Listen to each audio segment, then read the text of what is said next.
And we're taking a look at one of my trauma kits, and it's hardly a trauma kit, it's more of a first aid kit. The idea of this one is I go to quite a few shooting events, and I like to have some supplies handy. A lot of the guys are going to give me crap on this one because it's not a trauma kit. It's not a boo-boo kit either. So it's sort of a hybrid, sort of a utility pouch with leaning towards first aid. Again, the concept here is at the time when I put this kit together, I was going to quite a few shooting events, training classes, matches and things, and I liked the idea of having a little bit of protection slash first aid stuff available for me. And over the months, I needed tools here and there, and it's like sort of a version of a range bag, I guess, on my leg. So we'll open it up and take a look at it. I'm going to take a quick look at the bag as well. First off, it was it's a Dynamed pouch, so I guess they make it, or else somebody makes it for them. I'm not going to call it the highest quality pouch I've ever seen, and I haven't used it in a while. It did get some use for about a year, and then it sat on the shelf because I went to more dedicated trauma kits. So this one probably would hold up fairly well. I'm not sure if it's made in America or not. It's definitely not proud of the fact if it is, because it doesn't say made in America anywhere on it. But the quality and the materials, are just sort of in the middle, and I can't tell one way or the other. So it's a drop leg, meaning that this part was designed to go through your belt loop, on a regular set of pants or on a military style belt, whatever. It can accommodate pretty much any belt size up to the largest. It kind of velcros around and locks itself into place. So I appreciated this because now I didn't have to take my pants off or anything. I wore this on my weak side, so for me that's my left side, and I didn't have to undo my belt all the way around my body to get this on. I could just feed this up through my belt, back down, and then use this other strap as a lock, and it never failed for me. The thing is, I didn't go running around doing tactical matches with this either, and because of that, there's this sort of channel here. I'm going to use this to show that you can cram something through here like a leg strap or whatever, and because this is lower on your leg, this is almost just above your knee, you would strap that around. But I think, one, that looks stupid, especially when you're not running around or doing anything, and two, it's uncomfortable, so I just never bothered to put that in. When I had it off my belt, though, it does offer this small handle, and in a role as an emergency kit, or excuse me, as a trauma kit, this would be super handy because you could take this off from your belt and render aid on someone else if necessary. So it's a fairly decent pack. It was either made before MOLLE attachments or without MOLLE attachments in mind. So although you could probably use this to attach to MOLLE with some of the different areas with some 550 cord or something, doesn't lend itself to being used with MOLLE. So looking at the zippers and the quality of the construction up here, not real impressed with them. They've certainly worked for me, but the zippers are waiting to break. They're not great zippers, and they're exposed. I mean, they're great and everything. They've worked for me, but I suspect if I would have been rolling around in the dirt, these would have probably lasted a month, less than that, a couple of classes. In the front, I've got a small zipper with a pair of OD green gloves, and then another set of gloves that aren't sterile, but they're a little more clean because I keep them in a Ziploc. What that also does for me is it gives me a Ziploc. In some cases, it's handy to have a Ziploc, and something like this is a great way to store them, or have a Ziploc around, but also get some use out of it until you need it. So I've got a couple of pairs of gloves in here. This third pair is actually in a vacuum-sealed, more heavy-duty polymer bag. And that's basically the way I like to roll. I like to have a pair that's quick to get to. I like to have a pair that's still clean, and then a pair that's closest to sterile as I'm going to get in on a shooting range. But that way I've got options. It also means I've got 3 pair of gloves. A lot of times guys carry around 1 pair of gloves, and I think that's silly. I don't know if anybody's ever been in a situation before, but gloves break. Sometimes more than one person gets hurt, and you don't have to be a paramedic to know that it's just sloppy to walk around with 1 pair of gloves touching multiple bloody people. Anyway, so we're going to dig into the kit. The zippers are not substantial. I'm not real impressed with them, and that's the reason I can't keep them over here. It's just not easy enough to come up and across with one hand, so I keep them in the center, which is annoying. I really would much rather have it the other way with a overbuilt zipper like this one, which is very large. It looks almost weird on the pack because it's so large, but it allows you to quickly open it, and just as importantly, quickly get it closed up. So if you're kneeling down to help someone and someone over there needs help next, instead of dropping all your stuff on the way over, you know, being able to quickly get this pouch back into a movement mode and then get over there and then quickly get it back down to use mode, you know, is handy. But back to this pouch. Like I said, I'm kind of evaluating what I have in here. Probably going to pull some of this gear out and put it in one of the better bags that I have now. Starting up at the top, we've got some elastic loops, which are, I think you can see, designed to sort of hold things but allow them to be quickly removed. On that side. On this side, because it's designed to work with gravity, the pockets are all set to not let your stuff drop out. In other words, it's not like both pockets are meant to be facing up this way. This pocket's facing up, that pocket's facing down. As soon as you open it, they're both facing up. I've got, well, there's a pocket in this side, another pocket behind it, and then a row of elastic, which is probably impossible to see. As I pull all this junk out, we'll see it. So at the top, I've got one of these county Comm Lights. This one is on a clip, so it's quickly removable. I could put it on the brim of my hat. You need to do a whole video on just these little lights because they are so useful. And I keep the piece of plastic in there because I just want the battery to be good whenever I do need it. So I keep this LED light at the top here, and when it's on my leg, if I wore this on the belt and this was now hanging down my leg, being in that position, it would be easy for me to turn it on and sort of illuminate my tools here. Even if I took the pack off and set it like this, again, it still works to illuminate the tools. Right below it, in one of these elastic holders, I've got some re-rolled duct tape, which is duct tape that we've used to drill to re-roll it so that there's no center hole. And I re-roll it along on a sardine key, so that gives me sort of an eyelet at this end where I put a small piece of 550.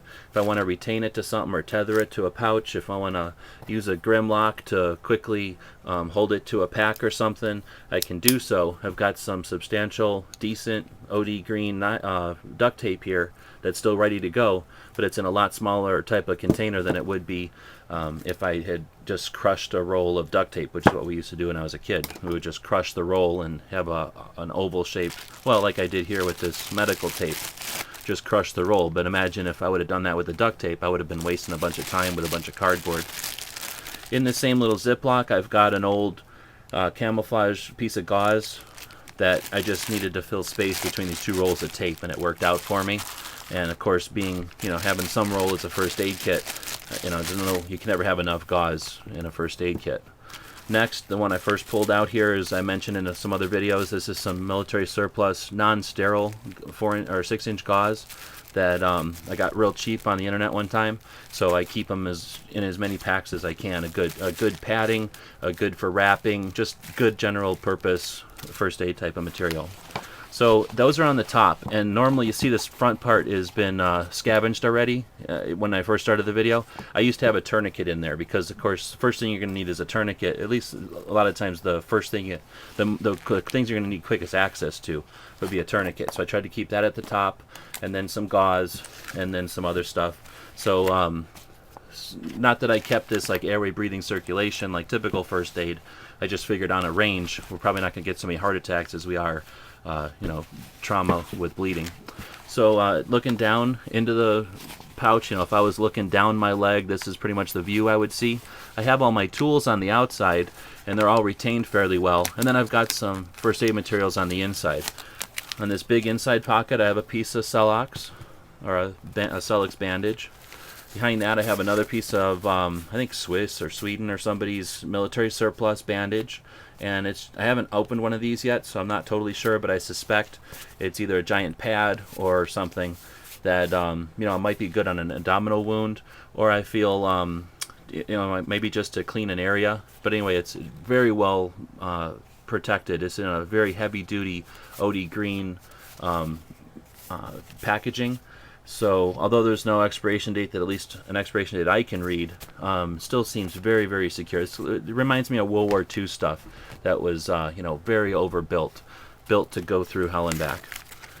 Next, I have a Z-Pack, which is just basically sterile wound dressing in an OD green packaging for protection. Then I have Nasal Airway. Basically, this tube goes down your nose, and there's some lube to help it down. You're supposed to size these to yourself. First aid kits, trauma kits like this are designed to be used by someone else on you. So best bet is to get one that's made for your nose, unless you got a weird sized nose, in which case I'll sometimes, and I've got a big head, so I got a big nose probably. I would probably, on a kit like this, usually carry a second one in a normal size for, a more common size in case someone else needs it. The worst thing you want to do is jam something huge down somebody's nose. So that's the inside pocket there that I mentioned. Now there's another pocket that's basically ineffective when I have it packed so thin or so thickly. So I have just a couple of hemostats in there, one curved and one straight. Overkill. I wouldn't need to do surgery out on a shooting range, so probably overkill. One of them would work for doing what you might need it for.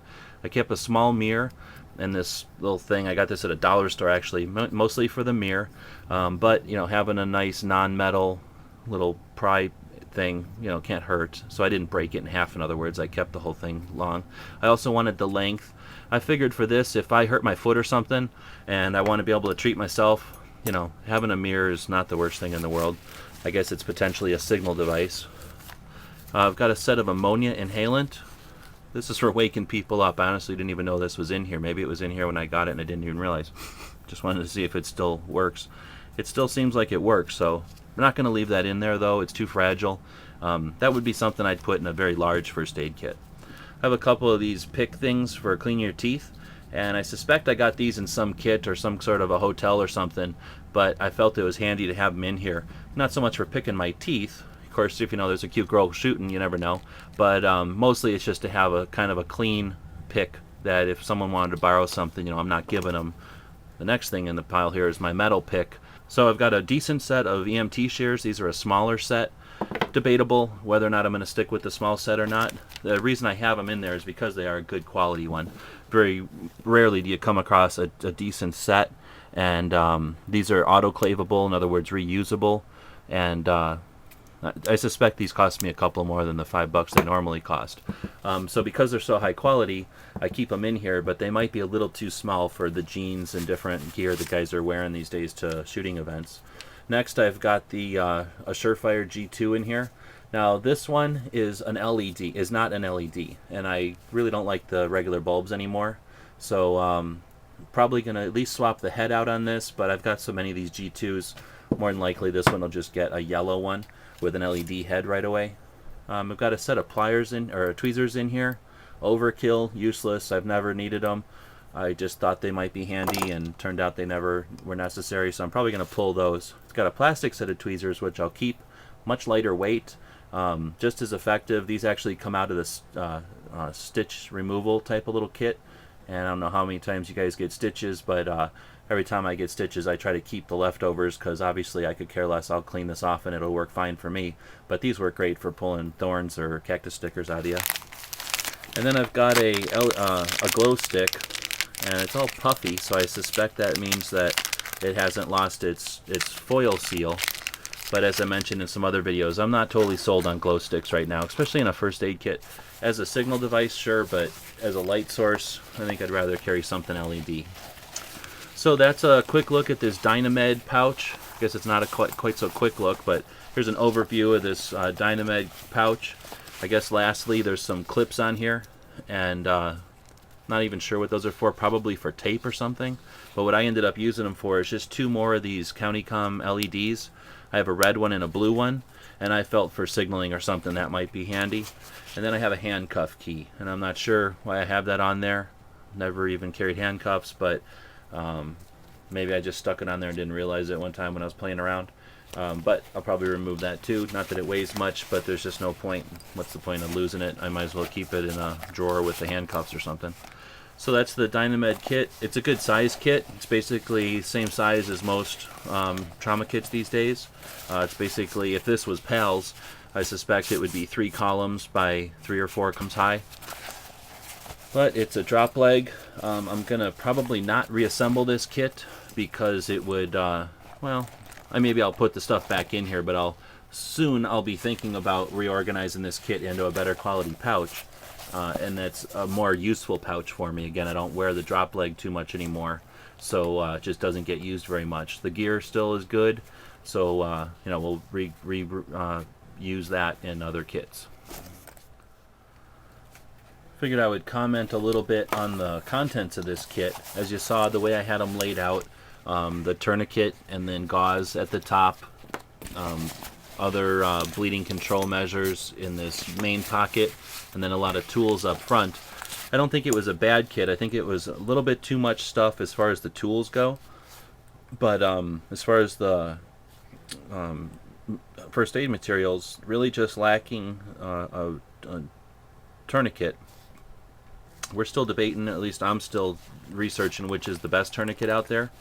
But in one of my other videos I found a tourniquet in a pouch that I didn't need it in, so I suspect I'll put that tourniquet in here.